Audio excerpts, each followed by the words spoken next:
Assalamualaikum warahmatullahi wabarakatuh dan salam sejahtera. Yang dihormati Dr. Normawati, Dr. Dewi dan semua tim projek QA Stigma Peringkat Negeri Johor. Saya Dr. Nurul Farah Nadia, wakil dari KK Bakri akan membentangkan hasil projek pengurangan stigma dan diskriminasi terhadap orang yang hidup dengan HIV/AIDS di kalangan anggota kesihatan melalui pendekatan peningkatan kualiti QI Peringkat Negeri Johor. Projek ini berjalan selama 3 bulan mulai 3 Oktober 2021 hingga 11 Disember 2021. Ahli kumpulan kami terdiri daripada 9 orang. Mereka ialah terdiri daripada pakar kesihatan keluarga KK Bakri Dr. Hanisah binti Arsyad, pegawai perubatan Dr. Nurul Farah Nadia binti Suradi dan Dr. Muhammad Raimi bin Radin, PPP Hazwani Hambari, KJK Ruzita, Staff Nurse Hazimah, Staff Nurse Emma Masera, PS Nur Ain binti Puat, JM Rubiah dan JTNP Siti Khalijah binti Ramli. Dalam projek ini, terdapat 8 indikator yang dikaji di kalangan petugas kesihatan dan 8 indikator di kalangan PL-HIV. Indikator-indikator yang dikaji di kalangan petugas kesihatan adalah yang pertama, kebimbangan mereka untuk mendapat jangkitan HIV jika mengambil darah PL-HIV. Cubaan untuk mengelak sentuhan fizikal adalah yang kedua. Yang ketiga, penggunaan double gloving. Yang keempat, keengganan memberikan penjagaan kepada PL-HIV atau pesakit yang dikhawatiri menghidap HIV. Yang kelima, memberikan perkhidmatan jagaan yang kurang berkualiti kepada PL-HIV atau pesakit yang dikhawatiri menghidap HIV. Yang keenam, kewujudan prosedur protokol piawai di fasiliti kesihatan yang dapat mengurangkan risiko daripada dijangkiti. Yang ketujuh, kewujudan garis panduan bertulis untuk melindungi orang yang hidup dengan HIV daripada didiskriminasi. Yang kelapan, hak ibu yang dijangkiti HIV untuk mengandung. Indikator-indikator yang dikaji di kalangan PL-HIV pula adalah yang pertama, penerangan yang jelas mengenai status kesihatan mereka. Yang kedua, suasana di fasiliti kesihatan. Yang ketiga, layanan yang diterima semasa melawat fasiliti kesihatan. Yang keempat, privasi dan kerahsiaan. Yang kelima, pengalaman didiskriminasikan. Yang keenam, keterlibatan dalam membuat keputusan. Yang ketujuh, masa yang diluangkan oleh doktor semasa lawatan. Yang ke-8, masa yang diluangkan oleh petugas kesihatan semasa lawatan. Berikut adalah data analisis pre-intervensi. Data analisis PL-HIV sebelum intervensi adalah seperti dicarta di atas. Bilangan responden adalah seramai 6 orang. Berdasarkan carta, kita dapat lihat kebanyakan PL-HIV berpuas hati dengan layanan yang diterima di fasiliti kesihatan. Data analisis melibatkan 112 responden yang terdiri daripada pelbagai unit seperti OPD, KKIA, farmasi, unit pergigian, unit makmal, unit dietitian, unit fisioterapi dan carta di atas adalah keputusan dalam bentuk peratus bagi 8 indikator yang dikaji di kalangan petugas kesihatan. Sebanyak 77% petugas kesihatan merasa bimbang untuk mengambil darah PL-HIV dan 60% akan memakai double gloving semasa proses tersebut. Sebanyak 29% pula cuba mengelak dari membuat sentuhan fizikal. Daripada carta kita dapat lihat kurang daripada 5% petugas kesihatan yang enggan memberikan penjagaan kepada PL-HIV dan memberikan perkhidmatan jagaan yang kurang berkualiti kepada PL-HIV. Sebanyak 63% petugas kesihatan berasa wanita yang dijangkiti HIV layak untuk mengandung. Secara keseluruhannya, terdapat 2 indikator yang perlu diberi perhatian iaitu penggunaan double gloving iaitu sebanyak 60% dan kebimbangan petugas kesihatan untuk mengambil darah PL-HIV iaitu sebanyak 77%. Untuk pemilihan indikator yang perlu diberi perhatian, kami menggunakan teknik SMART kriteria. Ahli kumpulan kami terdiri daripada 9 orang. Melalui SMART kriteria kita dapati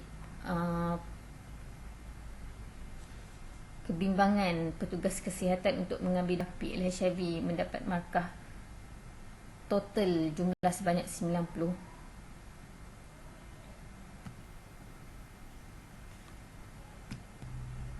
Problem analisis adalah seperti berikut. Peningkatan peratus stigma dan diskriminasi petugas kesihatan terhadap PLHIV di Departmen Pesakit Luar ketika proses pengambilan darah PLHIV. Ini melibatkan semua petugas kesihatan yang terlibat di dalam proses pengambilan darah. Isu ini terjadi kerana kurangnya pengetahuan dan kesedaran petugas kesihatan. Isu ini dapat ditangani dengan pembelajaran berterusan kepada petugas kesihatan. Melalui SMART kriteria dan problem analisis, isu yang akan dikaji adalah peratusan yang tinggi stigma dan diskriminasi terhadap PLHIV ketika pengambilan darah di klinik kesihatan Bakri.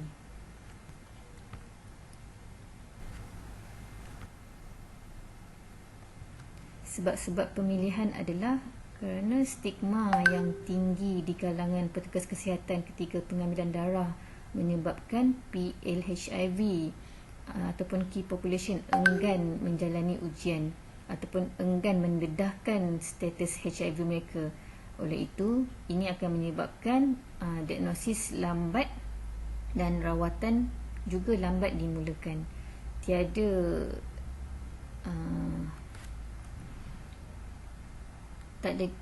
guideline yang masih belum ada guideline lagi untuk stigma dan diskriminasi terhadap PLHIV. Data untuk stigma dan diskriminasi ini akan diperoleh melalui soalan kuesioner. Kita berharap dengan pembelajaran yang berterusan kepada petugas kesihatan dapat mengurangkan stigma dan diskriminasi petugas kesihatan terhadap PLHIV. Ini pula adalah problem of statement.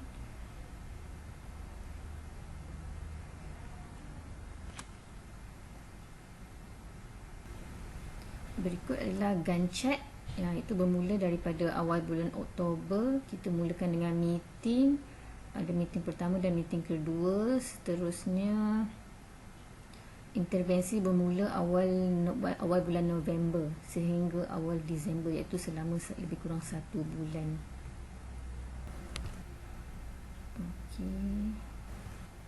Di sini adalah intervensi yang dijalankan oleh kami di Klinik Kesihatan Bakri.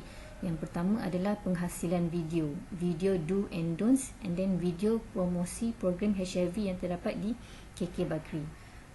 Intervensi yang kedua adalah STI friendly clinic, di mana kita terdapat bilik khas one stop center yang kita namakan bilik Rafflesia.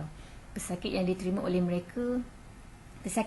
adalah mereka yang datang secara walk-in ataupun mereka yang dibawa oleh wakil ILZ, iaitu NGO yang terlibat dalam projek ini.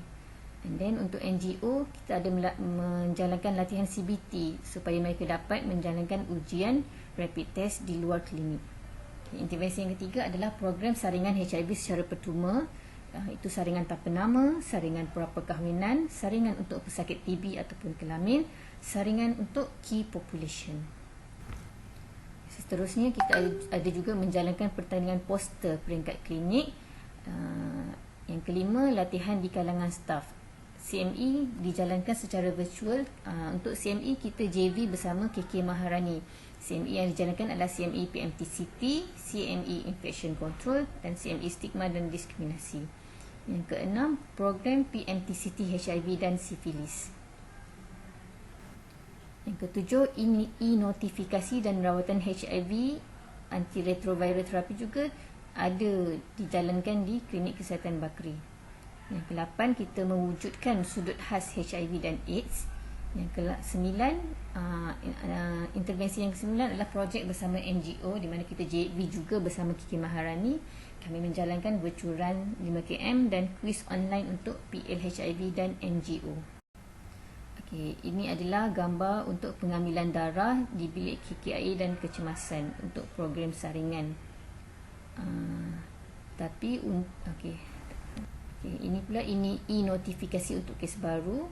Berikut adalah ubat-ubat antiretroviral terapi untuk rawatan HIV iaitu HAT. Ini adalah STI friendly klinik untuk pesakit walk-in yang di-refer. Kita akan tengok di klinik ini untuk rawatan, untuk follow up.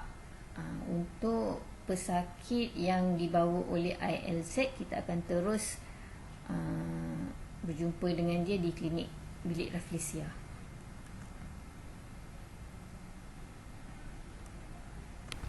Okey, pertandingan poster peringkat klinik. Ini adalah poster yang dihasilkan oleh staf di klinik.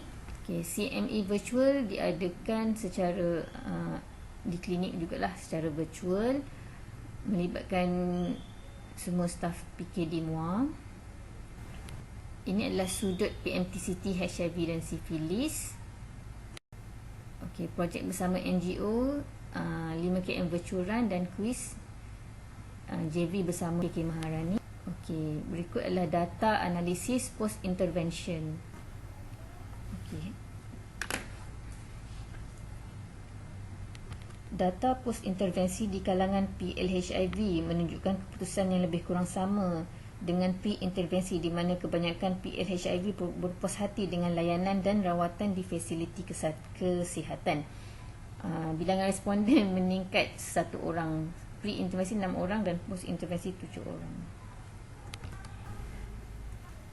Berdasarkan carta, peratusan indikator worrying to take blood masih tinggi post-intervensi, namun ianya berkurang berbanding pre-intervensi, iaitu daripada 77% berkurang kepada 68%. Ini menunjukkan intervensi yang dilaksanakan masih memberikan impak yang positif. Namun begitu, pendidikan yang berterusan tentang HIV, tentang stigma dan diskriminasi perlu diteruskan di peringkat klinik bagi menjayakan projek QS stigma dan diskriminasi ini. Sekian, terima kasih.